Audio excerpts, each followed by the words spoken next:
113 చర్చిలు ఉన్నాయి. ఇక నుంచి చర్చిలను ఎవడ కూలుస్తాడో, నేను కూల్స్తే ఎవడ ఆపుతాడో చూస్తాను అంటున్నారు. నేనేమంటున్నానంటే రఘురామకృష్ణరాజు గారు, మీకు అది కూడా చదివి వినిపిస్తా. ఎందుకంటే చట్టం అనేది మీ ఒక్కరికే కాదు కదా, చట్టం అందరికీ సమానంగానే వర్తిస్తుంది. రఘురామకృష్ణరాజు గారికి నేను చెప్పదలుచుకున్నది ఏంటి అంటే, 2002 ఆంధ్రప్రదేశ్ గ్రామ పంచాయతీ లేఅవుట్ రూల్స్ ప్రకారం, రూల్ 26 ప్రకారం ఏ మతపరమైన కట్టడానికైనా, రఘురామకృష్ణరాజు గారు, ఏ మతపరమైన కట్టడానికైనా రూల్ 26 ప్రకారం డిస్ట్రిక్ట్ కలెక్టర్ పర్మిషన్ అవసరం.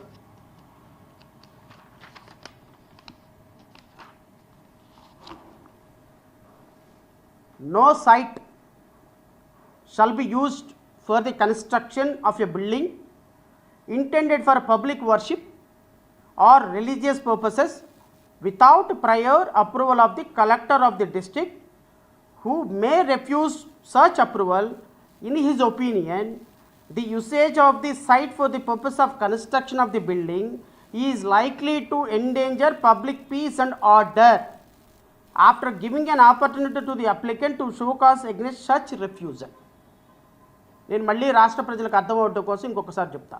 ఆంధ్రప్రదేశ్ గ్రామ పంచాయత్ ల్యాండ్ డెవలప్మెంట్ రూల్స్ 2002 ప్రకారం, సెక్షన్ రూల్ 26 ప్రకారం, నో సైట్, ఏ ప్రదేశమైనా, shall be used for the construction of a building intended for public worship or religious purposes, ఏ ప్రదేశమైనా, పబ్లిక్ ప్రదేశమైన పబ్లిక్ వర్షిప్ కోసం కానీ రిలీజియస్ మతపరమైనటువంటి కట్టడాల కోసం ఏ ప్రదేశాన్ని వాడాలి అన్నా, without the prior approval of the district collector, who may refuse without district collector permission, no construction or no premises religious premises will be constructed. District collector అనుమతి కూడా నిరాకరించవచ్చు. ఎప్పుడు అనుమతి నిరాకరించవచ్చు? ఆ కట్టడం వల్ల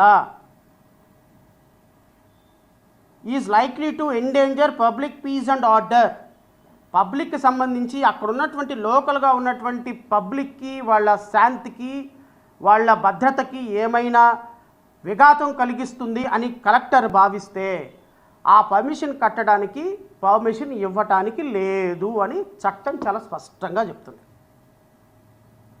ఇప్పుడు మీరు అక్కడ కట్టబోయేటువంటి కట్టడం, మీరు ఓన్లీ కొబ్బరికాయ కొట్టడానికి వెళితేనే ఇంత గొడవ జరిగినప్పుడు, ఇప్పుడు రేపొద్దున అక్కడ లోకల్ ఎంక్వైరీ చేయకుండా, లోకల్ ప్రజల యొక్క అనుమతి లేకుండా, లోకల్ ప్రజలు ఇది మా గొంతేనమ్మ గుడి, మేము ఇక్కడ పూజలు చేస్తాము, ఈ గొంతేనమ్మ గుడిలో పూజలు చేస్తాము అని వాళ్ళు చెప్పినటువంటి అభిప్రాయాన్ని పరిగణలోకి తీసుకోకుండా జిల్లా కలెక్టర్ ఏ విధంగా పర్మిషన్ ఇస్తాడు అనేది రేపొద్దున న్యాయస్థానాల్లోనే తేలబోతుంది. నెంబర్ 1.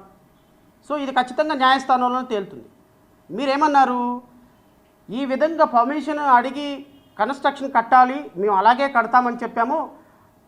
మా ఆకివీడులో 113 చర్చిలకి పర్మిషన్స్ లేవు, 113 చర్చిల్ని నేను రేపటి నుంచి పడేస్తాను, ఎవడు అడ్డొస్తాడో చూస్తాను అన్నావు. నేను రఘురామకృష్ణరాజు గారిని అడుగుతున్నా, రఘురామకృష్ణరాజు గారు, ఆకివీడు గ్రామంలో మీకు 113 చర్చిలే కనపడింది. ఈ రిలీజియస్ కన్స్ట్రక్షన్ అనేది it is not meant for only for churches, for your kind information. ఈ రూల్ 26 అనేది రాష్ట్రంలో ఉన్న ప్రతి దేవాలయానికి, ప్రతి చర్చికి, ప్రతి మసీదుకి కూడా ఈక్వల్గా వర్తిస్తుంది.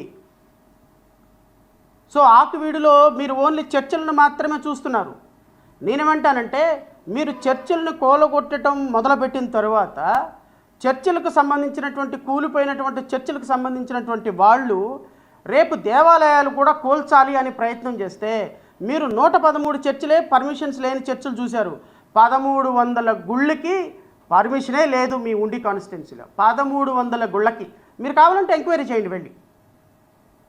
1300 గుళ్ళకి రోడ్డు పక్కన ఉన్నటువంటి, మనం రోడ్డు చిన్న పక్కన ఒక చిన్న దేవాలయాలు పెట్టుకొని ఒక పూజారి, పాపం నిరుపేద పూజారి, ఓ దీపం పెట్టుకొని సాయంత్రానికి ఆంజనేయ స్వామి టెంపుల్లోనో, లేకపోతే చిన్న వెంకటేశ్వర స్వామి టెంపులో, లేకపోతే గ్రామదేవత టెంపుల్స్ పెట్టుకొని వాళ్ళు పూజ చేసుకొని కాస్త కుంకుమ పువ్వు చదువుకొని దండం పెట్టుకొని వెళ్తూ ఉంటారు.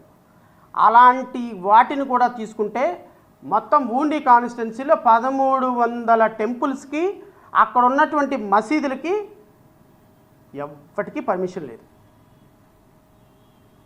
మీరు 113 చర్చల జోలికి వెళ్ళారనుకోండి, వాళ్ళందరూ ఈ 1300 గుళ్ళ జోలికి వస్తే ఏమవుతుంది? రఘురామకృష్ణంరాజు గారు, మీ యొక్క కాన్స్టిట్యున్సీలో మీరు ఓడిపోయినా గెలిచినా పర్లేదు, మీరు బొడ్డుకి మసి రాసుకొని కూర్చున్నారు, మీరు ఏదైతే అదేంది విడిచేసినోడు వీధికి పెద్ద అన్నట్టు మీరు అన్నీ విడిచేశారు కాబట్టి మీరు ఊండి కాన్స్టిట్యున్సీకి పెద్ద అయిపోయినారు. మీ దెబ్బతోటి మిగతా కాన్స్టిట్యున్సీలు దెబ్బ పడితే ఒక్కొక్క కాన్స్టిట్యున్సీలో రమారమి 2000 నుంచి 3000 గుళ్ళకి రాష్ట్రంలో దేనికి పర్మిషన్ లేదు, జిల్లా కలెక్టర్ పర్మిషను. మరి ఈ విధంగా ఆర్ఎస్ఎస్ కార్యకర్తలతోటి ఆర్ఎస్ఎస్ భావజాలంతో చర్చల మీద పడితే వీళ్ళందరూ వచ్చి గుళ్ళ మీద పడితే ఏమైపోతుంది మత సామరస్యం ఈ రాష్ట్రంలో? ఒక్కసారి ఆలోచించమంటున్నా. ఈ రాష్ట్రానికి ఒక డిప్యూటీ స్పీకర్గా చట్టాన్ని నేను గౌరవిస్తాను, నేను చట్టానికి బద్ధుడనే ఉన్నానని అంటున్నారు కదా.